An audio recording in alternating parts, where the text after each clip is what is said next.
বাগানের কথামালায় আজ শুনছেন বনফুল রচিত গল্প বিক্রম হেমব্রম। বিক্রম হেমব্রম। অনেক দিন আগেকার কথা। আমি তখন সাঁওতাল পরগনার এক ডিসপেন্সারিতে ডাক্তার হয়ে গিয়েছিলাম। তখন ট্রানজিস্টার আবিষ্কার হয় নাই। ড্রাইসেল ব্যাটারির রেডিও তখন অজ্ঞাত ছিল। সমস্ত দিন রোগীদের নিয়ে কেটে যেত। সন্ধ্যার পর নিজের ভাঙা হারমোনিয়ামটি নিয়ে একাই গান করতাম। শ্রোতা ছিলেন স্থানীয় পোস্টমাস্টার হরিভূষণবাবু। তিনিও সন্ধ্যার পর আমার বাসায় আসতেন এবং চোখ বুজে হাঁটু দুলিয়ে আমার সঙ্গীত উপভোগ করতেন। তারই মুখে খবর পেয়েছিলাম দুমকা শহরের ডাক্তারবাবুর বাড়িতে রেডিও আছে। নাম শুনে মনে হয়েছিল ডাক্তারবাবু সম্ভবত আমার সহপাঠী। ভাবলাম একদিন দুমকা গিয়ে খোঁজ করব, কিন্তু আর যাওয়া হয়নি। আমি যেখানে ছিলাম দুমকা সেখান থেকে বেশ দূর। আজকালকার মতন ঘন ঘন বাসও তখন ছিল না। তখনও আমার বিয়ে হয়নি। একা একাই থাকতাম। হাসপাতালের কাজ হয়ে গেলে সময় যেন আর কাটতে চাইত না। এই সময় একদিন বন বিভাগের একটা পারিতোষিক বিতরণ সভায় যোগ দেবার জন্য নিমন্ত্রণপত্র পেলাম। সভাটি নাকি প্রতি বছরই হয়। যদিও সভা আমার ডিসপেন্সারি থেকে বেশ একটু দূরে, প্রায় ক্রোশখানেক দূরে, তবু ঠিক করলাম যাব। সেই সভাতেই প্রথম আমি বিক্রম হেমব্রমের সাক্ষাৎ পাই। দৃষ্টি আকর্ষণ করার মতন পোশাক এবং চেহারা। মাথায় প্রকাণ্ড পিগ স্টিক হ্যাট, গায়ে ফুলহাতা শার্ট, পায়ে ভারী বুট জুতো এবং পরিধানে খাকি ফুল প্যান্ট। সৌম্য শান্ত চেহারা। মনে হয় যেন কালো পাথরের একটি মূর্তি একধারে বসানো আছে। গোলগাল ভারী মুখ, পরিষ্কার কামানো। চোখের দৃষ্টি স্বচ্ছ এবং একাগ্র। দেখে মনে হয়েছিল বয়স 40-এর কোঠায় হবে। পরে শুনেছিলাম 70-এর কাছাকাছি। বন বিভাগের পারিতোষিক বিতরণ সভায় কৃতি কর্মচারীদের গভর্নমেন্ট পারিতোষিক বিতরণ করেন। পারিতোষিক বিতরণের পর সেদিন এসডিও সাহেব, তিনি অবশ্য সাহেব নন, নিমন্ত্রিত অভ্যাগতদের দিকে চেয়ে বলেন, আপনারা কেউ যদি কিছু বলতে চান তো বলুন। বিক্রম হেমব্রম উঠে দাঁড়ালেন এবং পরিষ্কার বাংলায় বললেন, আমি কিছু বলবো। বলুন। হেমব্রম বলতে লাগলেন, এই বনকে আমরা ভালোবাসি। এই বনের আশ্রয়ে আমরা লালিত। এই বনের দাক্ষিণ্যে আমরা পালিত। এই বনের রূপ দেখে আমরা মুগ্ধ। এই বনের গাছপালা, লতাগুব্ব, পশু পাখি, ফুল ফল আমাদের পরম আত্মীয়। এই বনকে আমরা ভালোবাসি, খুব ভালোবাসি। বনকে কেন্দ্র করেই আমাদের সুখ দুঃখ, আশা আনন্দ সব। এই বনই আমাদের জীবন। এই বন যখন আমাদের অধিকারে ছিল, তখন এই বনকে আমরা সেবা করতাম। এই বনকে আমরা রক্ষা করতাম। এই বনকে বিপদ থেকে বাঁচাবার জন্য প্রাণ পর্যন্ত তুচ্ছ করতে পারতাম। বনে যখন আগুন লাগতো তখন আমরা দলে দলে ছুটে যেতাম সে আগুন নেভাতে। বনের ছোট গাছকে কেউ যদি আঘাত করত আমরা শাস্তি দিতাম তাকে। অকারণে কোনো গাছ কাটবার নিয়ম ছিল না। অসময়ে বা অকারণে বনের পশু পক্ষী শিকার করাটাও আমরা পাপ বলে মনে করতাম। এখন কিন্তু বন আর আমাদের অধিকারে নেই। এখন দেশ স্বাধীন হয়েছে, এখন আপনারা এই বনের রক্ষণাবেক্ষণ করেন। বনের সম্বন্ধে আমাদের কথা আর কেউ শোনে না। আইনত এখন আপনারাই বনের রক্ষক। সত্যি যদি রক্ষক হতেন, সত্যি যদি এই বনদেবীকে আপনারা সেবা করতেন, তাহলে আমাদের দুঃখ হতো না। এখন কিন্তু বড় দুঃখ হয়, কারণ আপনারা রক্ষক নন, ভক্ষক। সকলেরই লক্ষ্য বনকে লুট করে নিজেদের স্বার্থ সিদ্ধি করা। আমরা দূর থেকে দাঁড়িয়ে দেখি, কিছু বলতে পারি না, কারণ বললেও আমাদের কথা কেউ শোনে না। আজ আপনি সুযোগ দিলেন, তাই আমার মনের কথাটা বলে ফেললাম। আপনারা বনকে ভালোবাসতে শিখুন। তাহলেই আমার মনের দুঃখ আপনারাও অনুভব করতে পারবেন। আর আমার কিছু বলবার নেই, এইবার আমি থামলাম। বিক্রম হেমব্রমের স্পষ্টবাদিতায় সেদিন বিস্মিত হয়েছিলাম। সবার পর সামান্য জলযোগেরও ব্যবস্থা ছিল, কিন্তু বিক্রম হেমব্রম সবার পরেই চলে গিয়েছিল।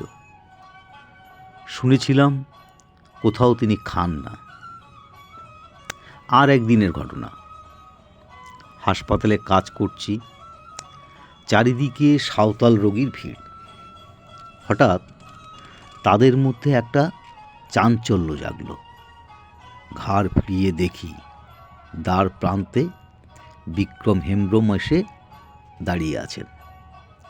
প্রতিটি সাঁওতাল রোগী হস্ত মুষ্টিবদ্ধ করে মাথা নত করে তাকে অভ্যর্থনা করল। এটাই নাকি সাঁওতালদের মধ্যে সম্ভ্রম প্রকাশের কায়দা। অনুভব করলাম বিক্রম হেমব্রমকে সকলে যে শ্রদ্ধা প্রদর্শন করছে তা আন্তরিক এবং অকৃত্রিম। আমিও তাকে নমস্কার করে সামনের চেয়ারটাতে বসতে বললাম। তিনি একটু ইতস্তত করতে লাগলেন। তার ভাবটা এই যেন তাকে যেন আমি বিশেষ খাতির করে চেয়ারে বসতে বলছি। এ তিনি চান না, তিনি সকলের সঙ্গে দাঁড়িয়ে থাকতে চান। আমার আগ্রহ অতিজস্যে অবশেষে তিনি চেয়ারে বসলেন এবং বললেন, তার একটি নাতির জ্বর হয়েছে, তার জন্যে সে ওষুধ নিতে এসছে। 5 দিনের টেম্পারেচার চার্ট তিনি মুখস্থ বলে গেলেন। অন্যান্য লক্ষণও এমন নিপুণভাবে বর্ণনা করলেন যে মনে হলো আমি রোগীটিকে সামনে বসে দেখছি। আমি একটি প্রেসক্রিপশন লিখে দিলাম। তিনি সেটা নিয়ে ওষুধ আনার জন্য জানলায় দাঁড়াতে যাচ্ছিলেন। আমি বললাম, আপনি বসুন, আমি এখনই আপনার ওষুধ আনিয়ে দিচ্ছি। কম্পাউন্ডারকে ডেকে প্রেসক্রিপশনটা তাকে দিলাম। বিক্রম হেমব্রম কুণ্ঠিত অপ্রস্তুত মুখে বসে রইলেন। মনে হলো তাকে কেউ বিশেষ অনুগ্রহ করছে, এটা তিনি চান না। হঠাৎ দেয়ালের ঘড়িটার দিকে তার নজর পড়ল। ঘড়িটা দেখছি বন্ধ, চলছে না কেন? কি জানি, আমি এসে থেকেই বন্ধ দেখছি। আমাকে যদি দেন আমি দেখতে পারি। যদি ভেতরে কিছু ভেঙে না গিয়ে থাকে বোধ হয় ঠিক করে দিতে পারবো। আচ্ছা, আমি ওপরে লিখে দেখি, তারা যদি বলেন সারাতে দেব। আচ্ছা। কম্পাউন্ডার বাবু একটু পরে ওষুধ নিয়ে আসলেন। সঙ্গে সঙ্গে উঠে পড়লেন হেমব্রম। যতক্ষণ বসেছিলেন মাথার হ্যাট একবারও খোলেন নাই। আমিও তার সঙ্গে সঙ্গে বাইরে গেলাম। দেখলাম তিনি সাইকেলে করে এসছেন। সাইকেলের পিছনে জলের একটি ফ্লাক্স বাঁধা আছে। শুনলাম তিনি বাইরে কোথাও জল খান না, যেখানে যান সঙ্গে করে ফুটনো জল নিয়ে যান। কম্পাউন্ডার বাবুর মুখে বিক্রম হেমব্রমের আরও পরিচয় পেয়েছিলাম। জাতিতে তিনি সাঁওতাল, ধর্মে খ্রিস্টান। ইংরেজদের আমলে আনাবাড়ি ম্যাজিস্ট্রেট ছিলেন। সে সময় তার প্রচণ্ড প্রতাপ ছিল। এর চারিদিকে নিষ্ঠার জন্য সকলেই তাকে খুব খাতির করত, এমনকি উচ্চপদস্থ ইংরেজ কর্মচারীরা পর্যন্ত। এর বিচার বিবেচনার উপরে সকলের আস্থা ছিল। ইংরেজদের আমলে ইনি প্রকৃতপক্ষে এ অঞ্চলের দণ্ডমুণ্ডের কর্তা ছিলেন। স্বাধীনতার পর এর সে প্রতাপ আর নেই। ইনি এখন বনে একা ঘুরে বেড়ান। বনের মধ্যে ঘুরে ঘুরে সময়ের অধিকাংশ কেটে যায়। এর আর একটা কাজ ঘড়ি সারানো। এ অঞ্চলে সকলের বাড়ি ঘড়ি তদারকি উনিই করেন। ইনি প্রতি সপ্তাহে গিয়ে সকলের ঘড়ির খবর নিয়ে আসেন। কয়েকদিন পর একটা কলে যাচ্ছিলাম। হঠাৎ নজরে পড়ল বিক্রম হেমব্রম একটি বাড়ির বারান্দায় বসে আছেন। আমাকে দেখে তিনি উঠে দাঁড়িয়ে অভিবাদন করলেন। আমি সাইকেলে যাচ্ছিলাম, নেমে পড়লাম। দেখে বিস্মিত হলাম। বাড়িতেও তিনি সেই বিরাট টুপিটি পরে বসে আছেন। এটা আপনার বাড়ি নাকি? আগে হ্যাঁ, আসুন। আমি একটা রোগীর বাড়ি যাচ্ছি, পরে আসব। সেদিন আপনাকে হাসপাতালের দেওয়াল ঘড়িটা দিতে পারিনি, কারণ ওটা সরকারি জিনিস। ওপরের হুকুম না পেলে দিতে পারি না।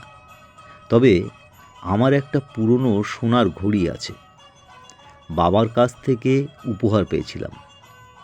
সেই ঘড়িটাও চলছে না, সেটা আপনাকে সারাতে দেব। বেশ, দেবেন, দেখব। আমি আর কৌতূহল সংবরণ করতে পারলাম না। আপনার এই হ্যাটটি বড় অদ্ভুত। এত বড় হ্যাট আজকাল আর দেখতে পাওয়া যায় না। হ্যাঁ, এটি আমি সর্বদা পরি থাকি। রাত্রে ঘুমোবার সময় কেবল খুলে মাথা শিওরেই রেখে দিই। এটি আমার কাছে অতি মূল্যবান জিনিস। আমার স্ত্রী বনের কাঠ কুড়িয়ে হাটে বিক্রি করত। সেই পয়সা জমিয়ে সে এখানকার কমিশনার সাহেবের স্ত্রীকে দিয়ে বলেছিল, আপনি বিলেত থেকে আমার স্বামীর জন্য একটা উপহার আনিয়ে দিন, সেটা তার জন্মদিনে তাকে দেব। মেম সাহেব এই হ্যাটটা আনিয়ে দিয়েছিলেন। মেম সাহেব আমাকে, স্ত্রীকে খুব ভালোবাসতেন। তিনি হঠাৎ এসে একদিন ফিতে নিয়ে আমার মাথার মাপ নিলেন। কেন নিলেন কিছু বুঝতে পারলাম না। জিজ্ঞাসা করলাম, তিনি কিছু বললেন না। মুচকি মুচকি হাসতে লাগলেন কেবল। কিছুদিন পরে এই হ্যাট লন্ডন থেকে এলো। আমি যৌবনে খুব ভালো শিকারী ছিলাম। বর্শা দিয়ে শুয়োর শিকার করতে পারতাম।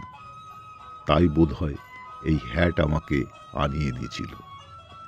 এখন আমার স্ত্রীও নেই, সেই মেম সাহেবও নেই, হ্যাটটা কেবল আছে।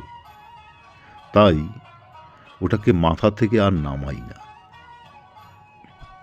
হেমব্রম একটু অন্যমনস্ক হয়ে পড়লেন। আমি রোগী দেখতে চলে গেলাম।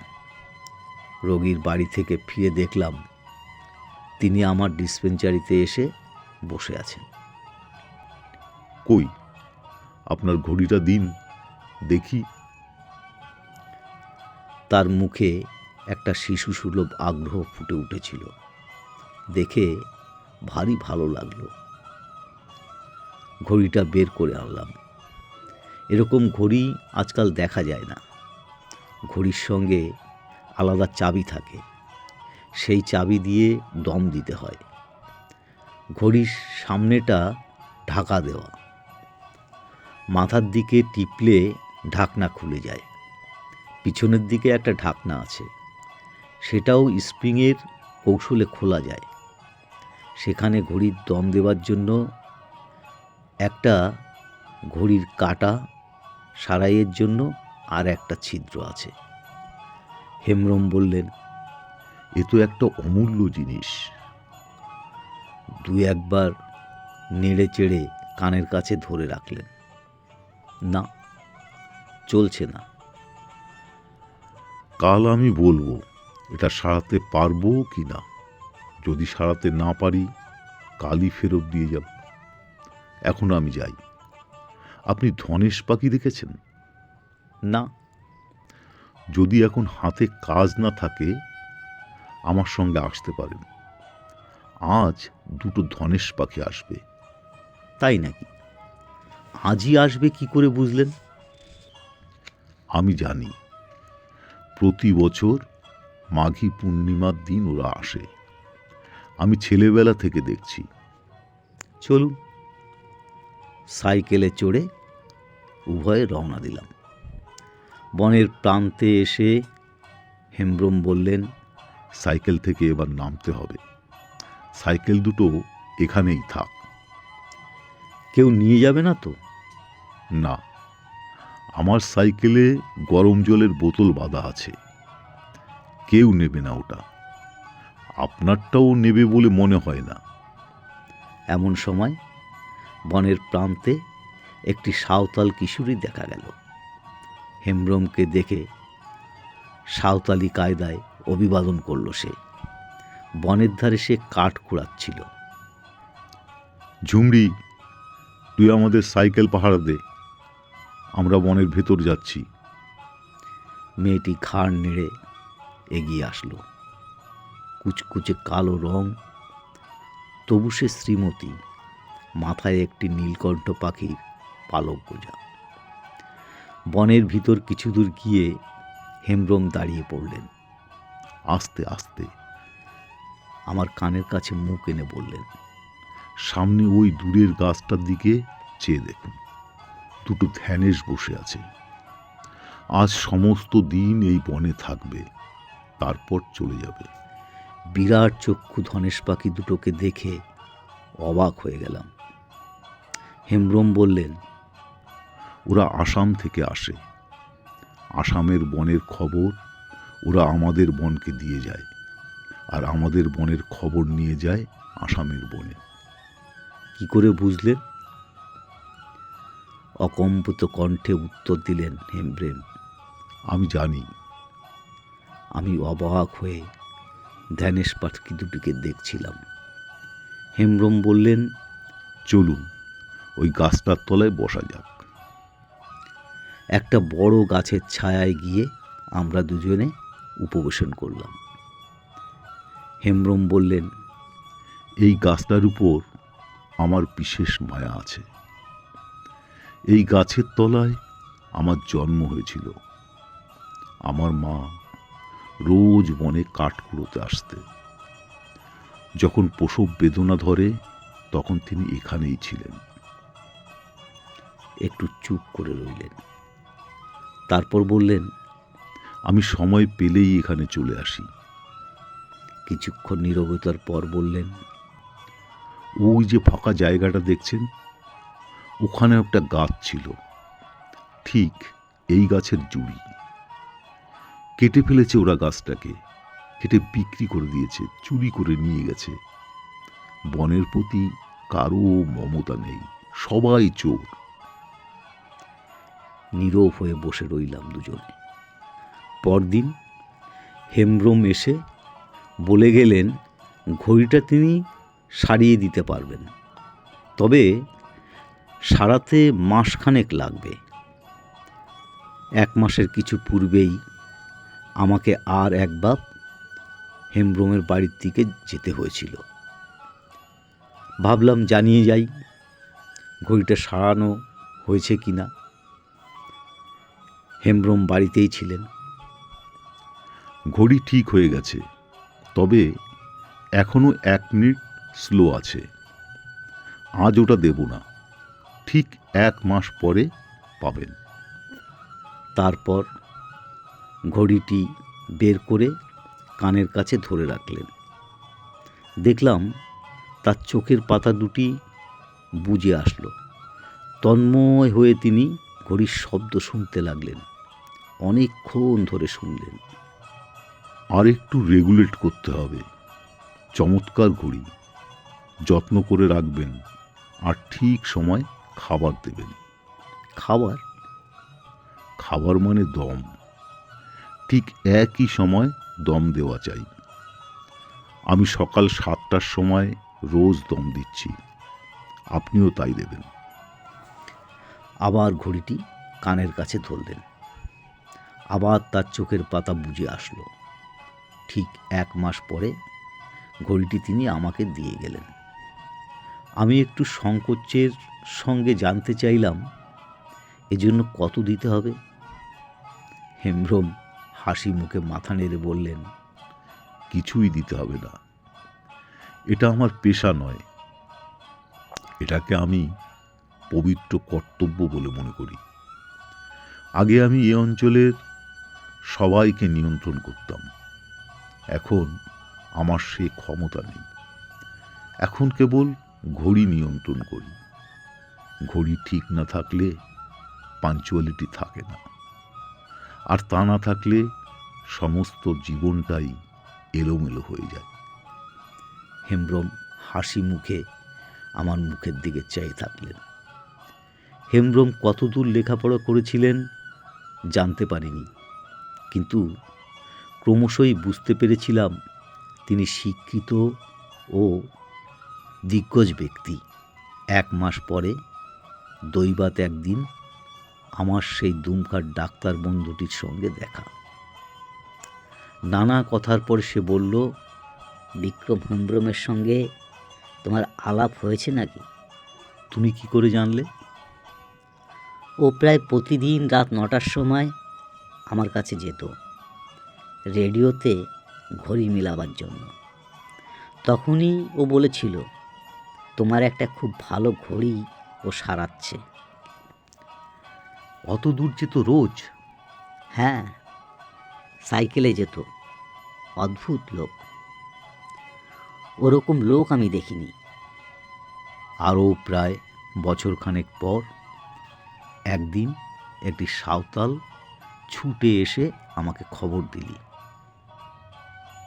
শিগগিরই চলুন, হেমব্রম অজ্ঞান হয়ে গেছেন। বাড়িতেই? না, বনের মধ্যে। যে বনে ধনেশ পাশকি দেখতে হেমব্রমের সঙ্গে গিয়েছিলাম, সেই বনে সেই সাঁওতালটি আমাকে নিয়ে গেল। যে গাছের নিচে আমরা বসেছিলাম, সেই গাছের নিচেই হেমব্রম চিত হয়ে শুয়ে আছে। মাথার হ্যাটটি খুলে গেছে। গাছের গুঁড়ির উপর কুড়ুলের দাগ। মনে হলো গাছটাকে কেটে ফেলা হচ্ছিল। কুড়ুলের ক্ষতচিহ্ন, আর সেই ক্ষত দিয়ে রস ঝরছে। পরীক্ষা করে দেখলাম হেমব্রম আর নেই, সে মারা গেছে।